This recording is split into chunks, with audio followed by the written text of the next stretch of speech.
Welcome, everybody, to our very first podcast. If you're listening right now, okay, you're listening to Holy Grit Leadership That Lasts. Now, you might be wondering what you're getting yourself into. My name is Gene Russell. This is Matt Waitley. Okay, and we're going to do a little bit of introductions about ourselves. I currently am a public school superintendent. I was a principal, assistant principal, teacher. Before that, I'm also a husband and a father of 3 children. And Matt, why don't you introduce yourself, a little bit about yourself? Yeah, I'm Matt Waitley. I'm a pastor here in Ogallala, and the name of my church is New Hope, and Gene happens to attend there, he and his family, and it's just been a blessing to get to do that. We have 2 children, my wife and I, Sandy, and then we have Carly and Kaden. They're both in their 20s, and I'm very proud of both of them, love them, and yeah, God is good. Awesome. Okay, so now you might be wondering why a podcast, right? So Holy Grit Leadership is really a great understanding of just 2 regular leaders trying to go out into the world, be a great leader, as well as still doing it with the understanding of, okay, what does God want us to do in these leadership aspects of things? And so, no, first question you might be asking yourself, do I have to just be a full-blown Christian to listen to this podcast? Yeah, no, absolutely not. Yeah, the principles that are in Scripture actually do apply to all aspects of leadership when you look at it. And so it really is cool how God designed the world. But listen, you don't have to agree with us 100% on every single thing. We just are here to kind of have fun, but also to offer what we've learned from leading, and then also from each other. We've presented a lot to each other and bounced ideas off of each other, and it's been really cool. But also, I think we should introduce what we'll be doing at the beginning of each podcast, which is we are professionals in our careers, but we're also semi-pros in beer tasting. Yes, absolutely. So if you don't know, we're drinking a beer right now, and before every episode, we're going to try a new beer, give it a little rate review. Critique. Yeah, critique. Okay. Yes, I have a very sophisticated palate. Gotcha. Okay, so think of this like Barstool Sports, like one bite, everyone knows the rules for pizza, but we're going to do it with some beer, because while we're doing this, we might as well enjoy it and have ourselves a nice beer. So Matt, tell us about the beer we're drinking today. Okay, so we're going to try to do local breweries in Nebraska, in case you come through Nebraska and you want to stop. This is from a brewery. I think it's called Imperium Brewery from Lincoln, Nebraska. Okay. And this beer is called Solar Flare. It's a lager, and so summer. Yeah, I'm going to give it a rating after I take my first sip here, from like 1 to 5. 1 to 5. Okay, yeah, sounds good. Yeah. So okay. Why don't you take a drink? I've already taken about 4 drinks, and I'm really digging this. If you can't tell, it's called the Solar Flare Summer Lager, and it's got this awesome dude, this astronaut, just on fire pretty much on the sun. What do you think so far? Yeah, so I give it a good 3. A 3 out of 5? Maybe 3.5 out of 5. I give it a 3.4 out of 5. I think it's really good. It's smooth. It is. Yeah. And it's purple. Like, what you can't not like a can that's purple. Yeah. So pretty good. I like it. We're off to a hot start. Yes, this is awesome. Get it? Hot start, Solar Flare. Get it? All right. So now that all dad jokes aside, this episode is called Follow Me, but I'm still trying to figure it out too. You don't need to have it all together to lead well. You just need grit, grace, and a good GPS. How smooth does that first episode sound? We worked on that quite a bit. Yeah. That's right. Doesn't that sound smooth? It does. I'm actually looking forward to this. So all the questions that we're gonna kind of answer back and forth today will hopefully help you to think through, how you would answer these questions as we talk about them, and get everything wrong. You can be like, oh, well, here's how it should be. This is where you can leave comments, be like, disagree. Yeah. No, but I'm excited. Gene, I want to hear, before we dive into the topic a little bit, how did your career evolve from being, I know you started out as a teacher, principal, coach. Yeah. So I wanted to just go and be the best head coach in the world.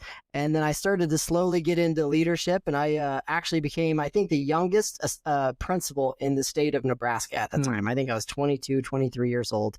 And I would have really loved this Gene, episode. I don't want to insult you already, but you still look like you're Thank 12. you. Well, you don't see the gray hairs right here, Matt. So, but Okay. we can't all be 75 years old, Yeah. right? You know, some of us have to be younger. So, but yeah, so I was really young, and this episode really like kind of follow me, but I'm still figuring it out too. I was in charge of leading 30 fifth and sixth grade teachers and a first and second grade teachers right off the bat. And I was this young guy, and I believe I asked the question to my wife, and I kid you not, what do I do when I get there? And so I wasn't really sure about what I was going to do. But since then, I was a assistant principal for 2 years, a principal for 4 years, and now I've been a superintendent for 4 years. And I'll tell you, age is not always and experience is not always the biggest point to advance into your career or advance into what you want to do. It's really just having kind of what we're going to be talking about, a lot of like the holy grit, like being able to persevere, being able to understand it's not about perfection, it's about progress. Now, you also have a pretty interesting story as well. Okay, so Matt hasn't just been a pastor his whole life. Get a load of this. Tell him your story a little bit before we get started. Yeah, I grew up in Northeast Colorado, moved to Nebraska to go to college, and met my beautiful wife, Sandy, at Shadron. And she took her first teaching job at a school called Wheatland School, which is no longer, it's now part of Perkins County. And so I wasn't sure what I was going to do with my life. I mean, I knew all along deep down that God was calling me to be a pastoral or leadership type role. And yet I was in a bit of rebellion a little bit. And anyway, we moved to Madrid, and I grew up on a ranch and also around farming, and I was an entrepreneur. So I had after living here for like 4 years, I had already started like 3 businesses. I ended up with 4 businesses by 2006, and it was going very well. Agronomy, right? Yeah, agronomy. Okay, is that the right word to say? Yeah. You farm and ranch guys? Yeah. Okay. Seed corn, and also we had a custom cattle business, and then we were starting our own herd. We had bought land, and so we ended up with about 100 head of cattle, and 100 head. Yeah, 100 head. That's in Nebraska, more than that's 99. just average. That's amazing. Yeah. Okay. And so it was really cool. I had everything we ever wanted. Like, we were doing well financially, and we were involved in our church. And I was actually the youngest elder. I was an elder, and I was like 30 years old. And so kind of like, young and dumb and ready to party. Absolutely. Yeah. So the name didn't quite fit the description, but when you look in Scripture, it's amazing where Paul is writing to this young pastor, Timothy. And he says, don't let anyone look down on you because you are young, but set an example in life and purity. And so that's butchered it a little bit, but that is the idea. This is why we have him, folks, right here. That's what I'm talking about. Okay, so we're already getting it. I love that. Yeah. So then you go ahead. So you are a rancher. You've got a successful business. Yeah. And then all of a sudden, we go to, I go on a mission trip to India, but there's a whole other story in there between that. I'm just going to give you the Cliff Notes version. I really knew deep down that God was calling me to some other leadership role, and I really thought it was politics. My grandfather was the vice president of Continental Airlines, was friends with JFK and Harry Truman, these guys. I know. I know. And so I thought, I'm going to go to Washington, and I'm going to be the change that I want to see. And my wife was not on board with this idea. Yeah, I know. And so anyway, to make a long story short, I ran for county commissioner just as a stepping stone, very arrogantly, by the way, thinking I've got this in the bag. Landslide time. Yeah. And I was running against an incumbent who had been there for 20 years and had a lot of family. Okay. And so I ended up losing the election by 2 votes, but it was God's hand. Then I end up on a mission trip in India with my church. I'm like, okay, God, obviously not want me in politics, and I'm okay with that.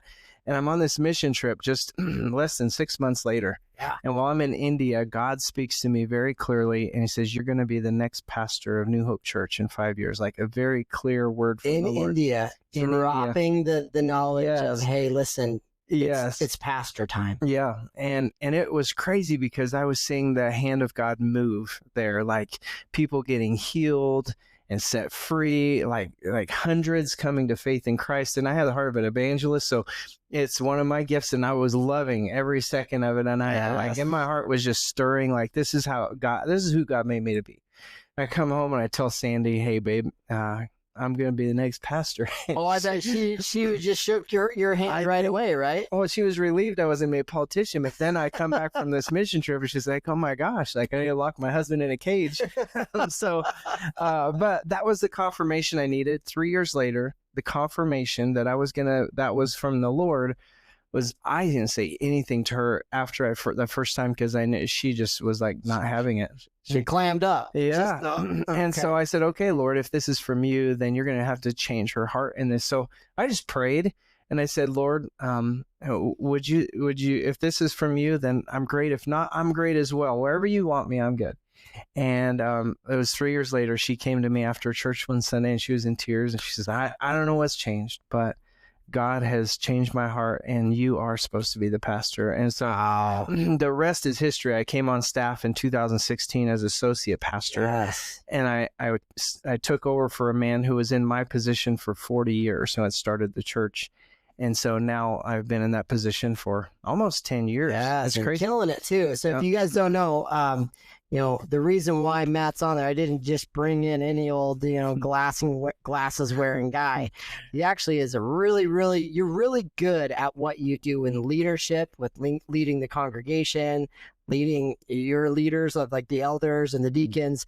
And it's phenomenal to see you bring it every Sunday as well as all throughout the week. And our unique friendship, how we kind of have gotten to know each other, really allowed me to see like, wow, I can go to someone in the Christian world to give me advice on leadership. And you've been doing that for me. And I know throughout this time, you said I've given you morsels as well. I still don't know if I believe that. True. But that's an amazing story, because the whole point of Holy Grit leadership and what we've kind of found out is, guys, I will tell you, John Maxwell is amazing. Yeah. Outstanding. Mm-hmm. Eric Thomas, the motivator, pastor.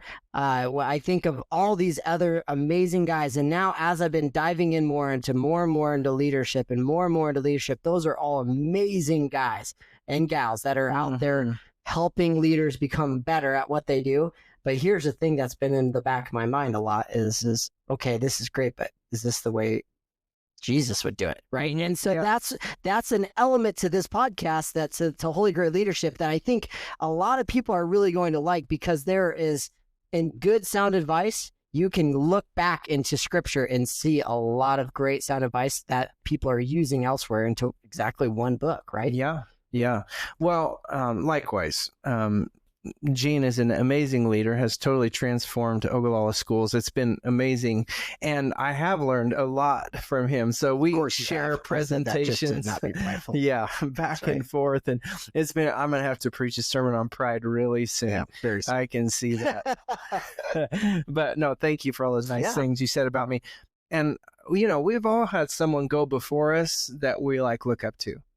And like there's been so many in my life, and I think that's the thing is we pick these things that we see in other leaders, and we're like, okay, I like that, I want to do that, and that's what I've tried to do. Is like there's several, and there's not any that are perfect, except probably you and I are probably close. Of course, we're right on the edge. Yeah, we're right there. That's right. Yeah. So okay, anyway. Yeah, we're right there. So okay, so that's a little bit about us, and if you kind of made it through this point, the introductory aspect of things, a little bit of beer if you like beer. We'd love to see some recommendations. If you guys have beer recommendations for us, leave it in the comment section. I will take this time, because as we are brand new podcasters, to say, if you get a chance, chance and you do like this, like, subscribe, do all those things that you're able to do to help this really push this message out. So are you ready to get started? Yeah, let's do this. Okay. All right, let's get started. So I don't know what we're going to do. We're going to start with a clap. How's that sound? So the clap is going to really just let everyone know we're ready to get going on follow me, but I'm still figuring it out too. Mm-hmm. All right. So that's the aspect of things. I don't know if any of you guys at home, whether you're a leader of your family, you're just becoming a dad, or if you're running a business, or you're, in the classroom, or you're in the ministry, or it doesn't matter. It's your first go, or maybe you've been going at it a long time and you're still trying to figure it out. So Matt, I have a really good first question for you. Okay. All right. Are you brace yourself? Yes. All right. So why do you think we often believe leaders need to have all the answers? Why is that a sort of a mantra in everyone else's mind that we believe that we need to have it all figured out? Well, it depends on who's asking that question. And so if you are a follower, you need your leader to have some answers, right? Yes. You do. And so it's part of our human nature. God made us to follow. So what I mean by that is when you look at Jesus and the illustrations that he uses in Scripture, he uses sheep and shepherd. And what do sheep do? Okay. They follow the shepherd. Yeah. And like John chapter 10, for instance, like my sheep know my voice and they follow me. And so we should learn to know what the shepherd's voice is. So we were made to follow. That's how God designed us. And so we do want our leaders to have some moniker of like wisdom and knowledge and understanding. But when you're talking about what I said early on, like it matters who's asking that question. If you're another leader asking that question, or maybe you're a leader, you're asking that question about yourself, right? That's the question. The truth of the matter is you're never going to have it all figured out, and you're going to be a lifelong learner. That's what we all are. And so we're not going to have all the answers. And I think the reason that we struggle sometimes is because we do think we have to have all the answers. And the reality is right. To have the perfect start. Let me have the perfect start. Let me get these years of experience. Let me get a job. Like if you're a dad in the world, like let me, go get a job and have the right amount of money and then do this.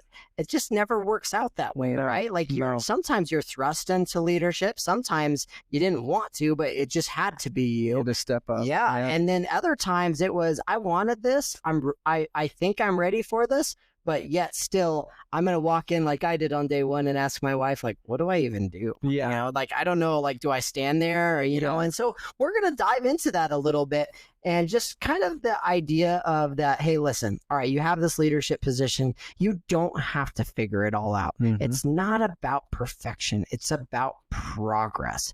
So what I say to you, and just something to think about, is, obviously, like the best leaders are not the ones with all the answers. They're just the ones that keep asking the right question. Right. So, I mean, when something's not going right, let's say at the church, what sort of things come to your mind with like being able to ask the right questions? Like, I don't know what church problems are, but just dive a little bit into, okay, sometimes it's not having the right answer, but it's about asking the right question. Yeah. I think to be a good leader, the first thing is you have to really be a good listener. And so if you're asking a question, you really have to listen for the answer, especially if it's one that you might not like. And, with, I think I have 8 employees at the church. And so, a lot of times it's communication. I would say 90% of the time it's a lack of understanding. You're talking past one another. Yes. And as a leader, we have to model that. Like it's called assertive, like listening, right? Well, assertiveness is what you say, but then active, like listen. Active listening. And so good, like you're on a hot streak. One of the things that I have learned to do, because I do a lot of like pre-marriage counseling, is like, we teach people how to communicate. And so I try to repeat back just a portion of what someone has said to me. If I'm really listening and I'm really trying to hear them about what needs to change in my leadership about something, then I ask the question and I say, okay, what is it? And then let them talk. And then I repeat back just a little bit. So this is what you said.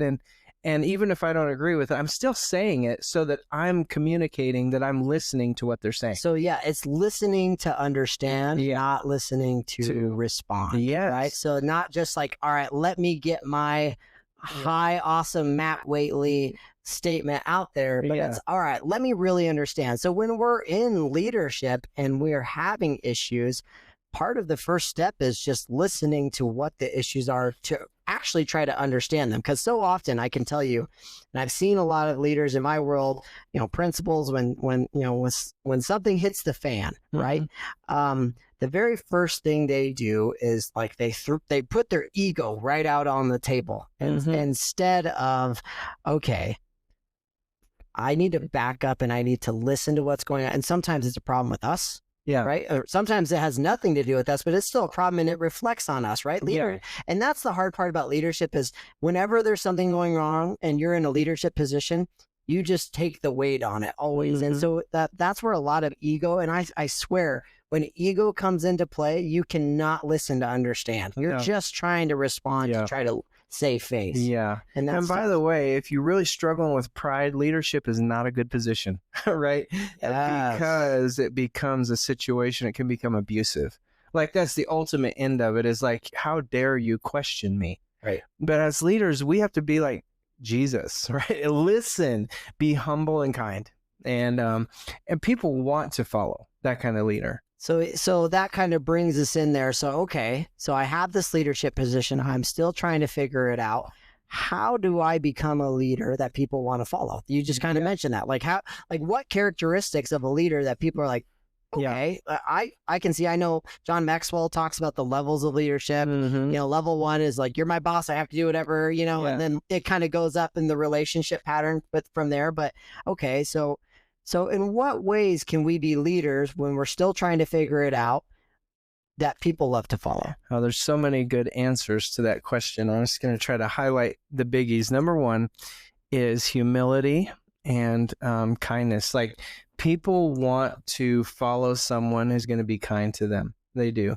And they also want to follow someone who knows that they don't have it all figured out, but they're just trying really hard because they're doing a good job. And so those are the kind of leaders that we all want to follow. And also we want leaders who have some knowledge. They have to be like, you have to have the education. Competence brings out confidence, right? Yeah, absolutely. Yeah, and I see that in you. Like, honestly, I'm not trying to blow smoke. No, blow hard. Okay. Yeah, absolutely. Yeah. But honestly, there's the fourth aspect, which I'm going to mention, that really describes you, is the energy. Like you bring a lot of energy to the staff and to the whole entire school. There's just energy because you're excited about your job. You can tell that you love your job. Yeah. And that's, And so, all those put together, those four things, humility and kindness and competence, and also definitely some energy. Well, there has to be some love for what you do. If you hate being a boss and you hate being like in that role, you kind of have to like people, right? Yeah. I'll give you an example. So one time I was in a meeting and this person said, well, I'm going to say it however I want to say it. And that's their problem if they don't appreciate that. And I kind of paused the conversation and I said, hang on a second. So you're saying that you don't have to worry about how you're saying things as long as it's your truth. You just say whatever you want, however you want. She said, yes. And I said, well, that is very inwardly thinking. That's all about you.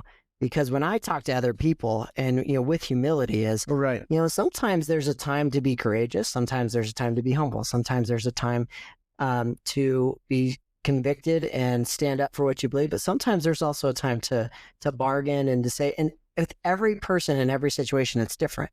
And so when people come and I hear this a lot, and this is what brings it back to the humility pieces. I'm just going to tell you the truth exactly because that's who I am. I want to be myself and authentic.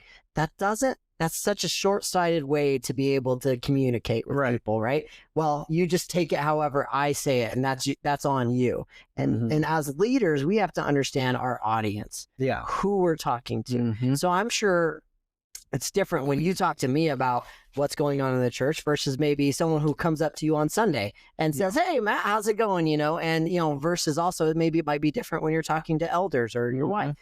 There's always a different audience, and a good leader, I think, always understands who's in the room. Yeah, you have to know like what.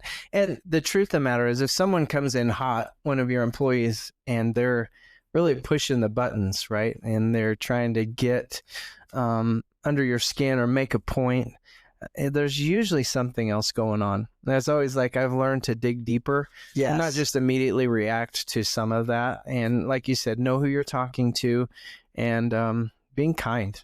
Like even like us being calm in those situations, it brings the air down. It's like, okay, I can talk to this person. Model the situation you want to be in. Yeah. You know, so when things don't happen well, sometimes we can bring anxiety to the situation. We can bring anger and tension. So that kind of leads me to a good next question for you. So be prepared here.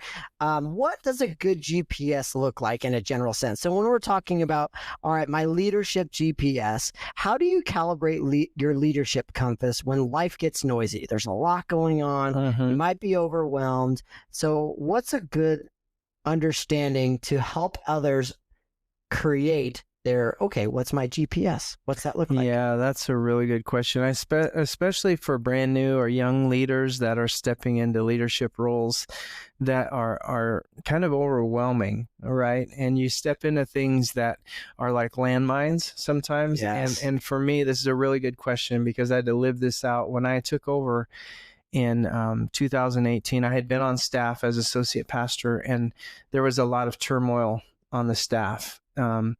As I was coming on, just to give you an understanding of what I was dealing with when I say landmines is, you're taking over for a man who's been there for 40 years, is so gracious and humble that he would step aside that way and hand over the reins. But then also on the staff, we had an individual who was doing drugs. He was being dishonest, ended up stealing money from the church. My first order of business as the lead pastor was to fire my worship pastor on the first day after I took over. Yeah.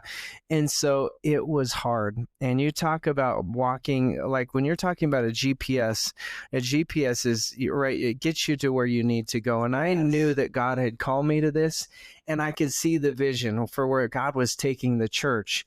And so I was following that vision, but in the midst of following that vision, I was stepping on these landmines, and there was just boom, boom, boom. And yet I kept going. And what I learned early on, it took me 2 years, was that I had to have some regular rhythms in life. I had to be exercising. I had to be taking care of myself. I had to be taking time off. I had to be spending enough time with my wife. All of those things matter, because if I didn't do that, I was going to be caught up in the war. I was going down.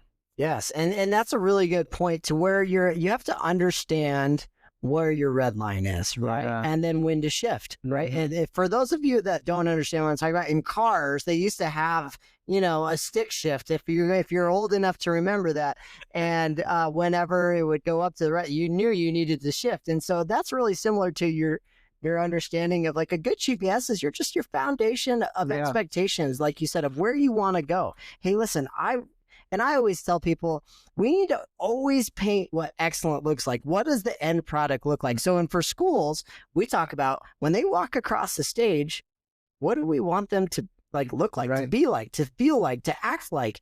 And, that's why we developed our culture of confidence, right? We want them to have a certain amount of characteristics, grit being one of them, being a risk taker and to take ownership. That's what we want the end product to look like. So as a leader, a good GPS, it's hard to understand where you're going if you haven't thought about it. Right. Right. Yeah. So like the end product, I know like at your church, your vision statement is, advancing hope one soul at a time. Right. Yeah. And that stuck with me. It's not lengthy. It's not, a paragraph. Okay. That makes sense in a church. All right. Right. We need to gain one more for Christ. Perfect sense. It's not hard to remember. And that's your GPS, right? Mm-hmm. So when you're doing those things, okay, that's the end product. For us, our identity was, what do we want when the kids walk across the stage? What do we want them to look like? So it doesn't matter, if you're a leader of your household, And what do you want your kids to grow up and to be like? We should do a whole episode on this. Like, what is to define your vision and your mission? Because if you're the leader, your team needs to know you're going there to this destination. You're going there together, and everything that you do filters through that vision and that mission. And that's that GPS, right? So that's how you do it. So when you're just starting out, you're just figuring it out, you've got to be able to identify, where am I going? Now, I have another kind of follow-up to that, is just how transparent should you be when you're trying to still figure it out? Is there danger and sharing too much and being too vulnerable? What do you think? Yeah, I think you have to be really, really careful. I think there is a difference between vulnerability and also like being too transparent with what you're dealing with, because your team's looking to you to lead. And there are times when you do, I mean, as a leader, you have to do things that you don't want to do. And that means pulling yourself up by your bootstraps. That's the old saying. As a leader, I'm sorry, there's going to be times you just have to do it. And you're not going to feel like it. But you're the one person on the team that they're going to be looking to for you to do that. And so even if you don't have the answer, you can still continue to lead and do those hard things, and your team will trust you. But the problem with being too vulnerable is, man, you open yourself up to so much more scrutiny and pain. You don't have to act like you have it all together, but at the same time, don't act like you don't. Right. And I'll take that back to like leadership takes a little bit of gravitas, right? So it takes a little bit of understanding, okay, if I don't know what I'm doing right here in the moment, listen to the difference of this. I really don't know. I'm frustrated and I just need a moment. The difference between that and, you know what? I actually don't know the answer right now, but I'm going to find out. Yeah. That's just the difference, right? Yeah. So like being vulnerable is still admitting like I might not have the answer right now, but it's not what you say, it's how you say it. How you say it. And so when we're in these leadership positions and we are in a tough situation, like figuring it out still, or when there's problems happening, it's not necessarily what you say in the moment of, it's how you say it. What happens? How do you handle it, Gene, when like you've done something that's a total mess up? Like I messed this up big time. How do you handle that? You know, I think what you kind of went back to is first a little bit of humility. Like, okay, obviously, one of the sentence frames that we always like to say for our principals, for our leadership team, is to say, obviously there's some sort of issue and a miscommunication. And since I'm the leader, that's a us problem. That's on me. I don't get to point the finger and say, well, that's them, that's them, that's them. So first it takes a little bit of ownership as we're going through. And I think that's always dismantles the entire conversation. If you're in this conversation to get through it, I think always the first thing as a leader is say, okay, obviously I've missed somewhere. Yeah. So that's the first step. And I think the second step is to say, but to then come through with confidence. Right. So like, hey, obviously we've missed somewhere. And I like to say we, because we're always part of a team. I say, obviously we've missed somewhere, whether it's in communication or whether it's in an understanding of what's going on. But I will tell you that we're going to work right now to get this figured out. Yes. And we're going to create a plan together that everyone is excited about. Now I've just built hope. Right. Now, and that's always what you've told me is say, leave always with hope. And then right there is obviously you're admitting that there's a problem. You're not diverting the attention to a certain, this is a problem because of you, or you. This is a problem that we have together and we're going to work together to solve the solution. That dismantles every hard feeling that I've ever experienced that we train on is to say, hey, listen, first admit there's a problem. Second, let them know that we're confident that we're going to solve this. Yeah. Yeah. What do you think? And it's okay to say, I'm sorry. That's on me. Like there are times when it is on us. And so I think it models to humility to the team. Like it's okay. We know we're human. We're all going to get something wrong. Edgy time. I have a question. What if it's not your fault? Yeah. What do you do as a leader when you know, like, it's George, type of thing? You're like, but what do you say in the room when everyone's around? Right. So if somebody comes and accuses the church of something and it's something that actually happened, and it's some staff member, something, or a ministry leader, something like that. Ultimately, as the old saying was coined, that the buck stops here. And I will take the hit for my team. I think that's what Jesus modeled for us, is that he took the punishment that we deserved. And so when we model that, we're modeling Jesus. And now, that being said, we deal with the problem. Like the employee that did this wrong, that messed, short of it being like criminal, right? You know, that's the thing. Like if it's a major, no, yeah. So I'm talking about, say somebody dropped the ball on getting out information on an upcoming project, and they were supposed to get it out and people didn't get the information. It was a major mess. Like, I'm not going to go up in front of people and say, Kim really screwed this up. I'm going to say, I screwed this up. And I just want you to know we're going to get it right. Yeah. Because the organization is being led by me, you.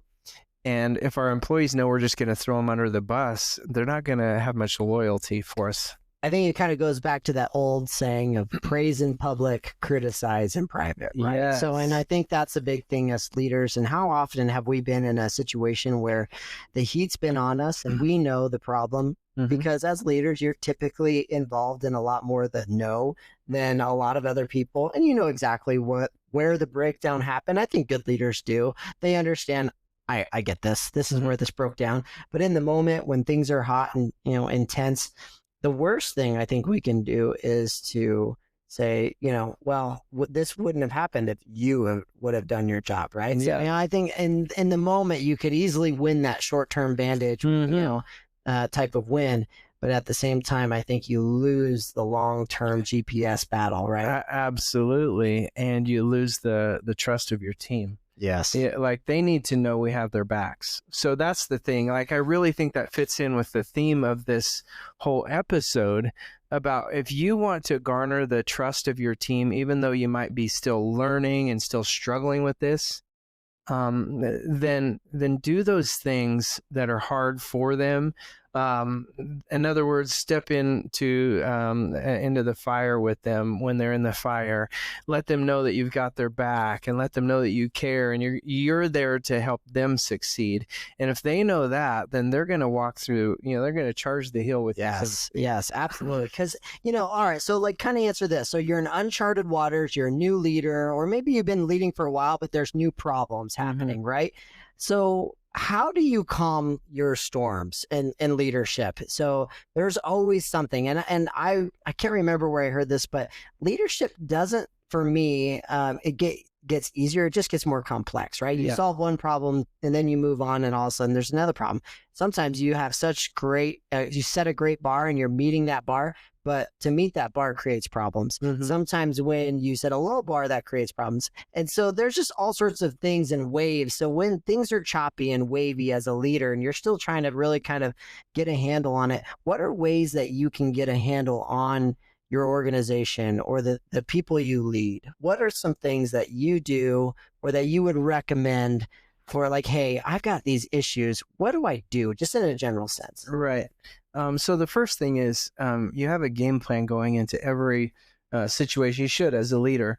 But there are times when the general has to change the play. Yes. And I think being willing to change and not being so rigid that you have to do it this way and you have to stick to this plan is really, really important. So I have to be fluid. And one of the things that I've learned on mission trips is you have to be patient and fluid, because, Indian time is like 10 minutes late to everywhere you go. Polish time is the same thing. It's like, we'll show up when we feel like it, or we'll start church at 10, but actually it'll be about 10:30. Gotcha. And so I think as a leader, you want to set a standard for your own team, but understand that also there's going to be life happens. Somebody has a baby, or somebody screws up. Like, you have to be willing to change and not let it ruin your day. Like, it's okay.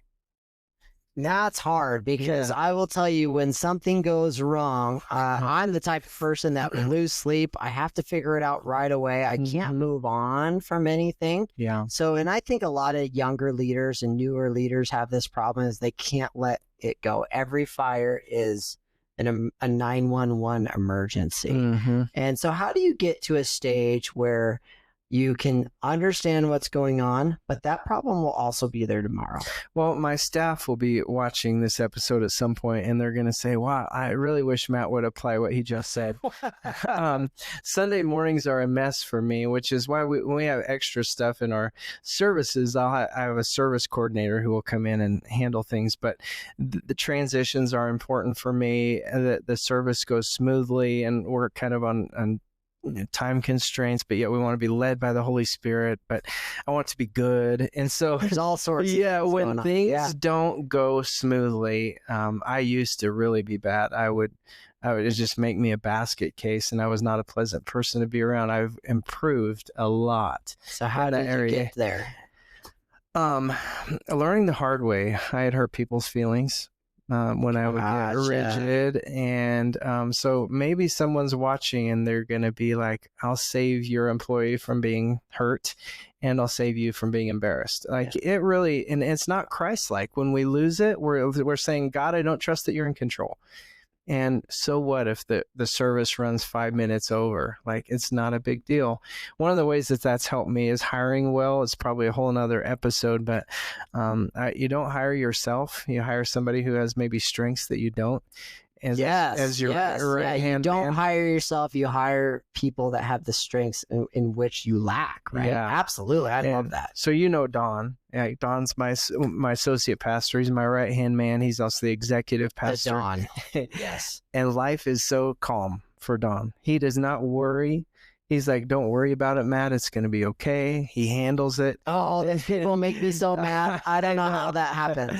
Yeah. So, I think it's important that you consider those things when you hire. Oh, I really appreciate someone who can absorb heavy things that are going on and then say, okay, yeah, let's get this figured out. And then there's a plan. And that's, a big thing of modeling leadership, right? So, when we react intensely, then others react intensely. Yes. So when someone comes to you with an issue or a problem and your reaction is, you know what, we're going to get this figured out. We'll be all right. Then their reaction is, oh, well, they didn't seem too worried about it. They said they're going to get this figured out. What that does is it's such a ripple effect. So I've learned in my profession when stuff hits the fan, right? So like if we have some sort of student threat, like, hey, I'm going to come and I'm going to hurt something. If I freak out and react in a way of, how come you didn't handle it this way? How come you did? Then they're going to react that way. And it's just a trickle down effect to everybody else. But if I say, okay, thanks for telling me, first of all, I appreciate the information. Second of all, what are some things, and then be reflective. Okay, what are some things that we can do to make sure that we help in this situation? Right. And then third, how did we do? Did we do this well? That's the breakdown that a lot of people don't have as leaders. Sometimes you're solving problems so quickly and it's working well, but you're not taking the time to reflect on how we do. Right. Like how did we do? What is the thing that you say, expectations without... Oh, yes. And we have... expectations without accountability. Yes, there's no action. Thanks. It took me a second. Yeah. So the idea behind that is listen, I have this idea. We need to run with this. Everyone agrees, but there's no accountability behind it. And this is where a lot of people get really upset is, oh, we're all told to do this, but these three people didn't and nothing happened.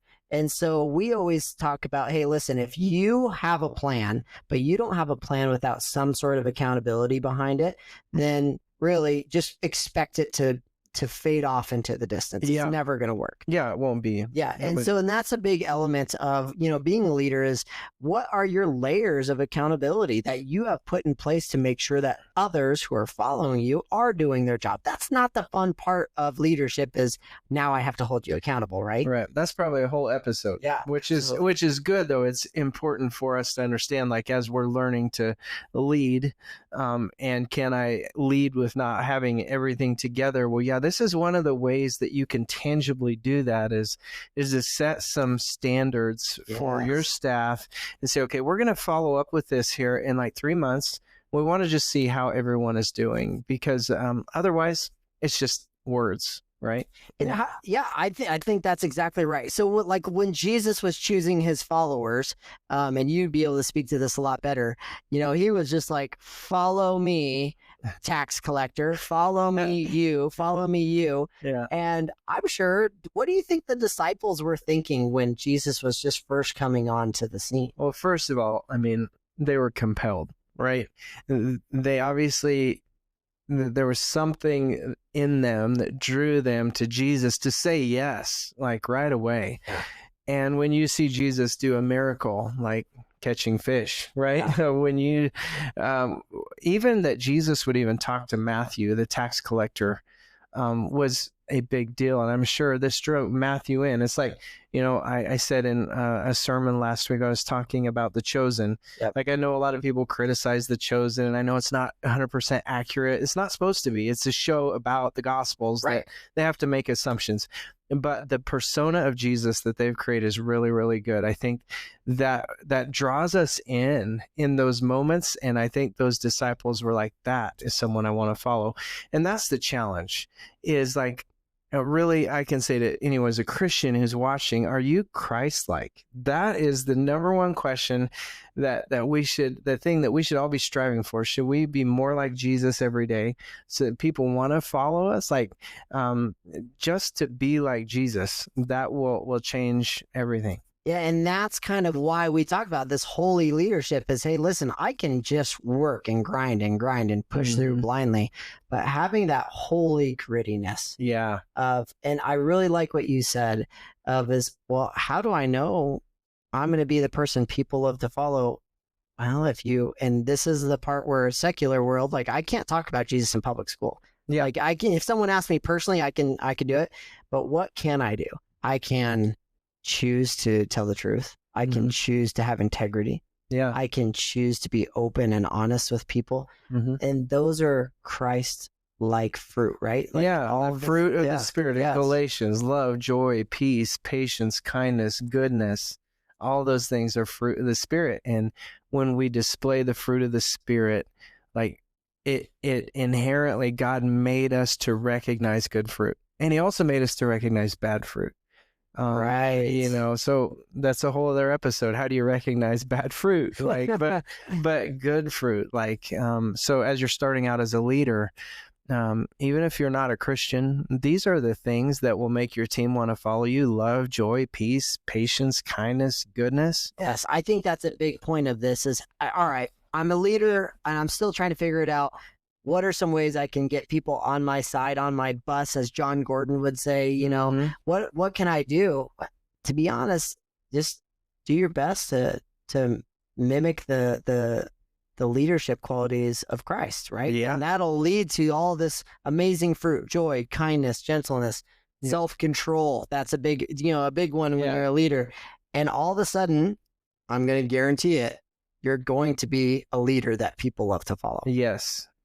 And I pray that in the process of wanting to be like Jesus, you'll discover who he is. I mean, that's my heart as a pastor, is that people will know Christ and be saved by grace through faith. It's amazing stuff. It's awesome. So as we're kind of wrapping this up, if you're wondering, like, how did a superintendent and a pastor kind of get together and talk about leadership? Well, I have a crazy story that will be for another time, but essentially here's the really fast version. My wife was really sick. She came in to get prayed over, and all of a sudden she wasn't sick anymore. So then boom, you had me. I was one of those believers that like had to actually see a miracle happen. I got to see it in my own family, which was amazing. And we can talk more about that. We might post the link of a testimony of my wife's testimony in here, but boom, now I'm all in. Now now all of a sudden instead of listening to John Gordon books and John Maxwell books, now all of a sudden I'm asking this dorky pastor here, how in the world can I lead more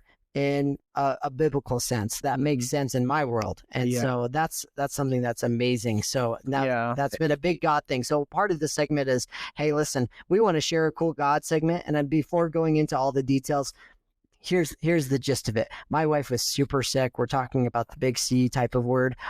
She came in one day, and so when I didn't even know, people laid hands and did that. Matt showed us, and I think it was in James in the Bible, where you bring to people, they anoint you with oil.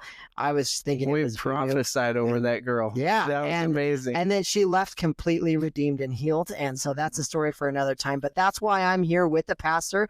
That's why the superintendent, who is not allowed to talk about Jesus in school, but I can still show the fruit that Christ has given me through all of this. And so that's something that's really special, that we're going to continue to just have segment moments of understanding of like what God can do for you if you follow in Jesus's footsteps, right? Yeah. And so that's a big element. So some closing ideas, like how'd you think this first episode went? What do you think? Well, I think my end of it was pretty good. I know the beer was really good, so thank you, Solar Flare. Summer Lager. No, it's Imperium Brewing Company, Lincoln, Nebraska. Hopefully you guys will watch this. Somebody who knows those guys, let us know. And like I said, we're gonna promote. We're gonna have Powell's. We have what was the one here in town? The library. Yes, the second chapter. Second chapter. Oh, yeah. There would be so much beer, guys. Well, responsibly, of course. Of course. Responsibly. That's right. Yeah. Maybe not. I don't know. We'll see. And so some things I want everyone to take away with as we exit, and you're like, okay, what did I just listen to? Is I want everyone to understand that the best leaders usually walk with the limp. They've been through something, and that grace covers what grit can't carry sometimes. So you have to give yourself grace in leadership. It's not about perfection. Right. It's about progress. And so we have to understand as we move forward that the best leaders are not the ones with all the answers, but they're typically asking the right questions. Yeah, you've been wounded a time or two. Guess what? We've all been there. Yeah. And the scars are just reminders that, hey, we've made progress. Just take one step in the right direction. You've got this. Yes, absolutely. So thank you for sticking it out for our first episode. We're going to try to create a lot. So we promised ourselves 20 episodes. And so that's what we're going to do. We hope to, if you like this podcast episode, please like, subscribe, and review. Give us some awesome stars, 6 stars for me, maybe 5 stars for Matt. Yeah. And so we really appreciate you guys listening. We hope that you go off into your work week understanding you don't have to have it all figured out, but that you just need to be able to go out there confidently and know it's about progress. Thanks, everybody. Say bye. Yeah. Have a good night. God bless.